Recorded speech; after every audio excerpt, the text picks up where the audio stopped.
Hello hi नमस्ते नमस्कार वनकम केम चो एंड कसं काय ना बच्चों। आज के इस वीडियो में हम लोग देखने जा रहे हैं केपलर के दिए गए 3 लॉस के बारे में। उससे पहले हम लोग बात करते हैं केपलर था कौन करके। तो केपलर जो था ये हम लोग का 16th सेंचुरी में आने वाला बंदा था। ठीक है, 16th सेंचुरी में एक बंदा था जिसका नाम था जोहानस केपलर। अब ये जोहानस केपलर एक कौन था? ये एक एस्ट्रोनॉमर था। जैसे हमने सबने गैलीलियो का नाम तो सुना रहेगा, वैसे ये केपलर भी था वो टाइम पे। केपलर ने सिर्फ और सिर्फ अपने ऑब्जर्वेशंस की मदद से ये कहा कि प्लैनेट किस वे में सन का चक्कर काटता है, कितने स्पीड में करता है, कितना डिस्टेंस है प्लैनेट और सन के बीच में का, ये सब चीजें उसने अपने लॉ में प्रूव किया था। ना उसने कोई कैलकुलेशंस किया था, ना उसने कोई बुक और पेन लेके बहुत बड़ा बड़ा सम सॉल्व करते नहीं बैठा था। उसने सिर्फ और सिर्फ अपने ऑब्जर्वेशन की मदद से ये किया था। तो आइए देखते हैं कि ये केपलर ने जो दिए गए 3 लॉस थे वो क्या है एग्जैक्टली। ठीक है, तो हम लोग सबसे पहले केपलर फर्स्ट लॉ डिस्कस करने से पहले मैं तुम लोग को एक सिंपल सा क्वेश्चन पूछता हूं। हमने अर्लियर स्टैंडर्ड्स में ये तो डिस्कस किया रहेगा ना कि प्लैनेट और सन, मतलब प्लैनेट जो है वो सन का कैसे चक्कर काटता है। हमें ऐसा लगता है कि ओके प्लैनेट जो है वो सन का गोल चक्कर काटता है, मतलब कि वो कुछ दिखने में इस तरह से रहेगा। ये हम लोग का गोला बनाया मैंने, जिसमें ये हमारा सन इधर रहेगा, ये हमारा सन है। ओके, ये हमारा सन है एंड जो हमारा प्लैनेट है वो इस ऑर्बिट में इस तरह से गोल गोल घूम रहा है। ठीक है, ये हमारा इमेजिनेशन है। एक्चुअली में ऐसा नहीं है, बल्कि प्लैनेट और सन का जो ऑर्बिट है वो कुछ अलग ही है। दिखा दो मैं किस तरह से। प्लैनेट का जो ऑर्बिट है वो गोल ना होके जरा सा चपटा है। इस शेप को हम लोग बोलते हैं एलिप्स। ओके, अब यहां पे हमारा प्लैनेट जो है इस गोल से ऑर्बिट में, यानी गोल नहीं सॉरी एलिप्स से ऑर्बिट में हम लोग का चक्कर काटता है। अब जैसे सर्कल में हमने एक पॉइंट देखा था, वैसे ही एलिप्स में हमारे पास ऐसे 2 पॉइंट होते हैं। इन 2 पॉइंट्स को हम लोग कहते हैं फोकाई। ठीक है, इन पॉइंट्स को कहते हैं हम लोग फोकाई। अब जो हमारा सन है, सन ये 2 में से कोई तो एक फोकाई में प्रेजेंट रहेगा। तो समझो हमारा सन यहां पे प्रेजेंट है, ये हमारा सन यहां पे प्रेजेंट है।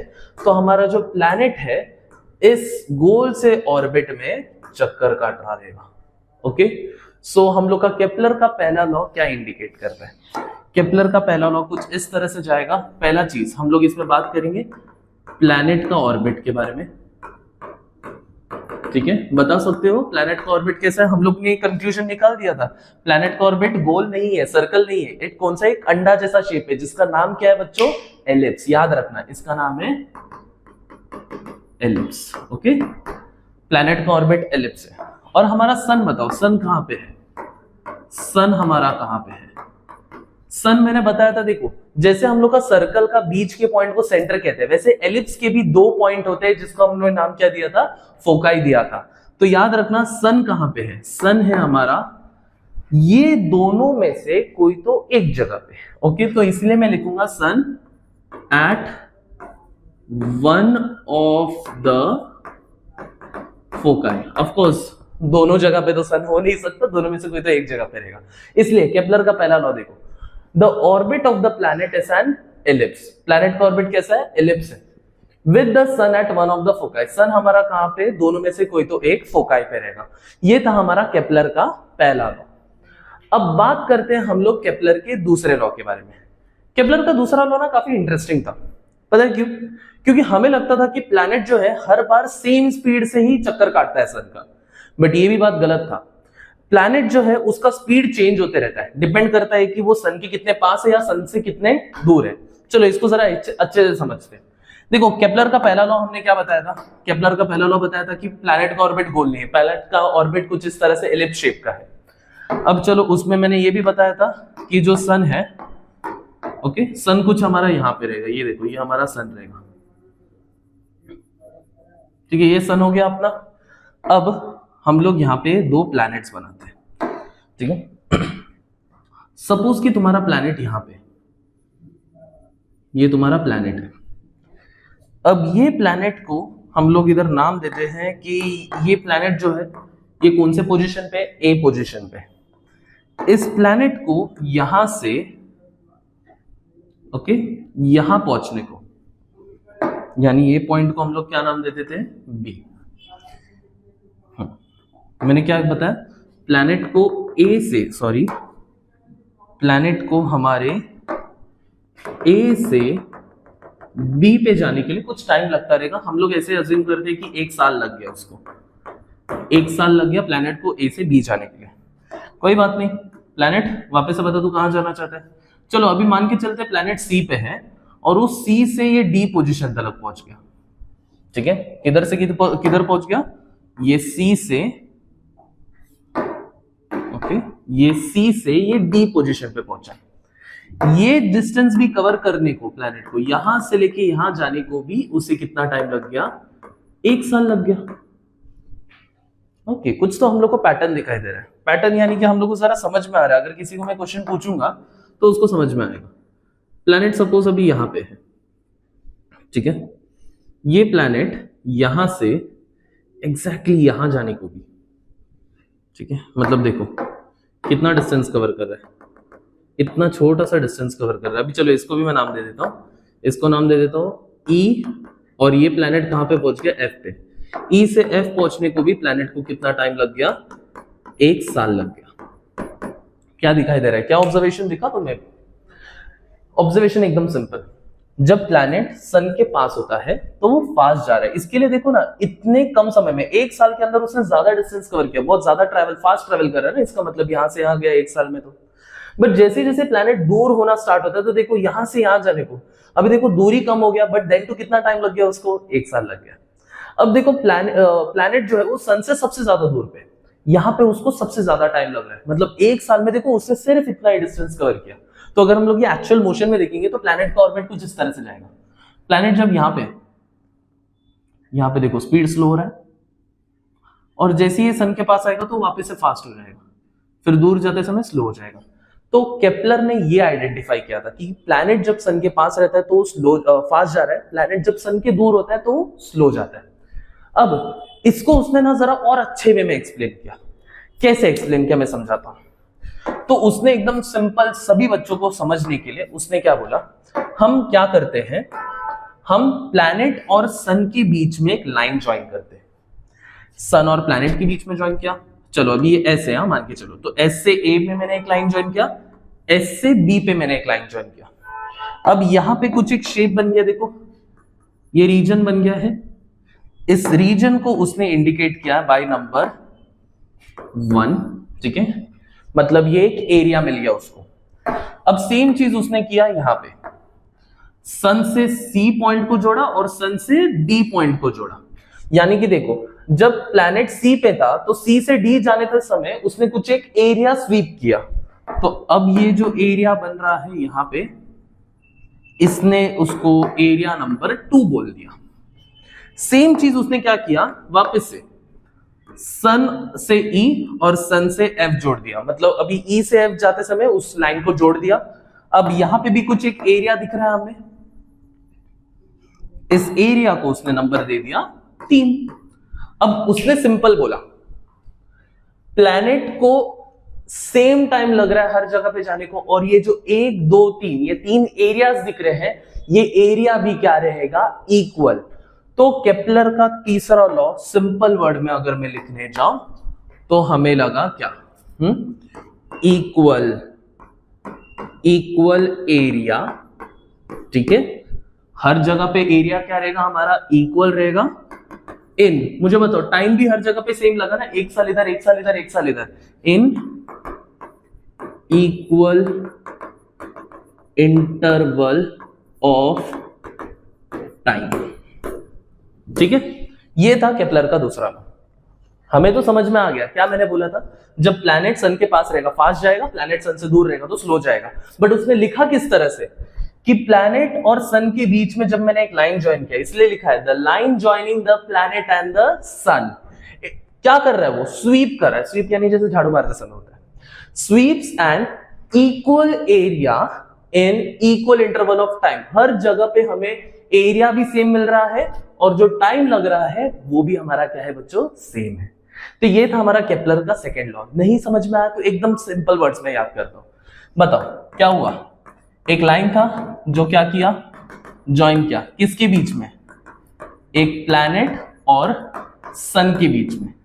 एक लाइन था जिसने ज्वाइन किया किसके बीच में, प्लैनेट और सन के बीच में। उसने क्या किया, उसने बोला equal area in equal interval of time, equal area and equal time.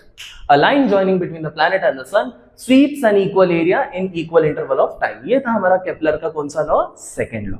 ठीक है, ऑल्सो तुम्हें समझ में आ गया रहेगा केपलर ने दूसरे लॉ में क्या कहा था। अब बात करते हैं हम लोग केपलर का दिया गया तीसरे लॉ के बारे में। देखो ये जो तीसरा लॉ है ये हम लोग का बहुत ही की एलिमेंट है। की एलिमेंट मतलब कैसा रहता है बच्चों, पता है क्या, जो कि बहुत इंपॉर्टेंट चीज रहता है। ये हम लोग का बोलते हैं ना, कोई गेम खेलते समय बॉस लेवल बोलते हैं, मतलब इसको डिफीट किया तो हम लोग ने सब हासिल कर लिया। केपलर का तीसरा लॉ भी कुछ इसी तरह से था। यानी ये केपलर का तीसरा लॉ इतना इंपॉर्टेंट निकल के आया कि न्यूटन ने इसका यूज किया। बोलते ना न्यूटन तो भाई बहुत बड़ा इंसान है, उसने ये केपलर का दिया गया तीसरा लॉ को अपने एक फॉर्मूला में यूज किया, तब जाके उसने कुछ एक डिराइव किया। वो हम लोग अपने अगले लेक्चर में देखेंगे, अगले वीडियो में देखेंगे। बट फिलहाल के लिए केपलर का तीसरा लॉ क्या कहना चाहता है वो समझते हैं। ओके, तो मैंने जैसे तुम्हें बताया था, ये पहले एक इमेज देख लो। सो मैं जरा इमेज को बड़ा करता हूं ताकि सभी को दिखे। अभी इस पर्टिकुलर इमेज में हम लोग क्या देख सकते हैं कि सन हम लोग का बीच में है और बहुत सारे प्लैनेट सन का चक्कर काट रहे हैं। जैसे कि मुझे बता सकते हैं, हम लोग ऑर्डर वाइज पढ़ चुके हैं प्लैनेट्स कौन से। सबसे क्लोजेस्ट प्लैनेट जो है वो क्या है हमारा, मर्क्यूरी। फिर आता है वीनस, फिर आता है Earth, Mars, Jupiter, Saturn, Uranus and Neptune. हमने उसको दूरी दूरी में अरेंज करके रखा। इंटरेस्टिंग बात यह है, जो मर्क्यूरी जो सन से सबसे करीब है उसका जो ऑर्बिटल टाइम है, मतलब ऑर्बिटल टाइम समझ में आता है, नहीं समझा तो मैं सिंपल वर्ड में समझा देता हूं। दैट इज, मैं सनु समझो। अभी ये समझो हमारा मर्क्यूरी है, ये मर्क्यूरी को पूरा मेरे चक्कर काटने को एक कितना समय लगेगा उसको हम लोग ऑर्बिटल पीरियड बोलते हैं। सिंपल वर्ड्स में period of revolution. Okay, period of revolution. तो मर्क्यूरी को पूरा सन का चक्कर काटने को सिर्फ और सिर्फ देखो कितना टाइम लगता है बच्चों, 88 डेज। याद रखना मर्क्यूरी सबसे पास में। अब चलो मर्क्यूरी से जरा दूर जाते हैं। मर्क्यूरी से जरा दूर गए तो कौन सा प्लेनेट दिख रहा है अपने को, वीनस। अब वीनस को भी जो एक टाइम लग रहा है एक चक्कर काटने को, वो कितना डेज है देखो, 225 डेज। इसका मतलब मर्क्यूरी से जरा ज्यादा समय लग गया। ध्यान में रखना, जैसे जैसे मैं डिस्टेंस को बढ़ाते जाता हूं वैसे वैसे क्या हो रहा है, मुझे टाइम भी ज्यादा लग रहा है चक्कर काटने को। ये केपलर ने नोटिस किया कि जैसे जैसे हम लोग दूरी बढ़ाते जाएंगे वैसे वैसे उसको चक्कर काटने को जो टाइम है वो भी ज्यादा लग रहा है। देखो अर्थ को कितना लग गया, एक साल यानी कितना डेज होता है, 365 डेज होता है। Very good. मार्स को कितना लग रहा है, 2 साल। मार्स अर्थ से भी ज्यादा दूर है। जुपिटर को लग रहा है 12 साल, सैटर्न को लग रहा है 29 ईयर्स, यूरेनस को 84 ईयर्स एंड नेपट्यून को लग रहा है 165 ईयर्स। इसका मतलब दूरी जैसे जैसे बढ़ेगा, दूरी यानी क्या, किसके बीच की दूरी बात कर रहा हूं मैं, the distance between the planet and the sun. Okay, वो जैसे जैसे बढ़ेगा वैसे वैसे हमारा टाइम पीरियड ऑफ रेवोल्यूशन भी क्या होगा, बढ़ेगा। ओके, तो बच्चों यहां पे हम लोग केपलर का तीसरा दिया गया लॉ को समझते हैं। केपलर ने दिया गया तीसरा लॉ सिंपल। पहले तो हम लोग ये समझते हैं हम लोग कौन से दो चीज के बारे में बात कर रहे थे। एक तो हम लोग बात कर रहे हैं time period of revolution,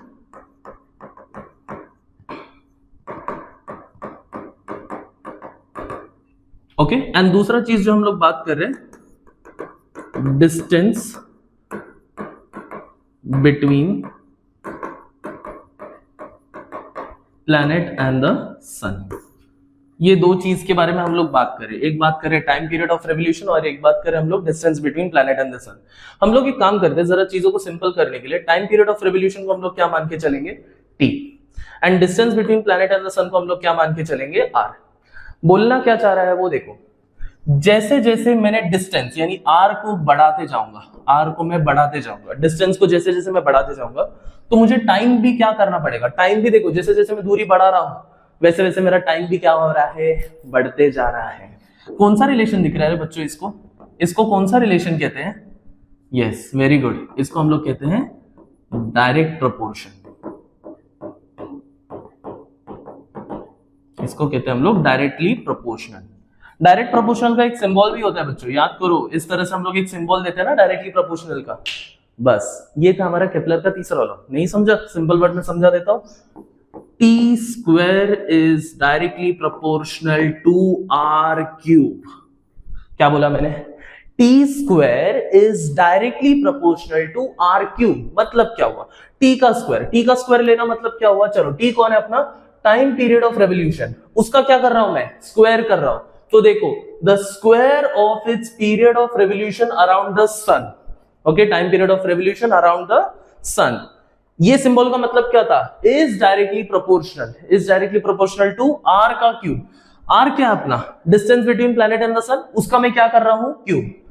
is directly proportional to the cube of distance between the planet and the sun. ये था हमारा केपलर का दिया गया तीसरा लॉ।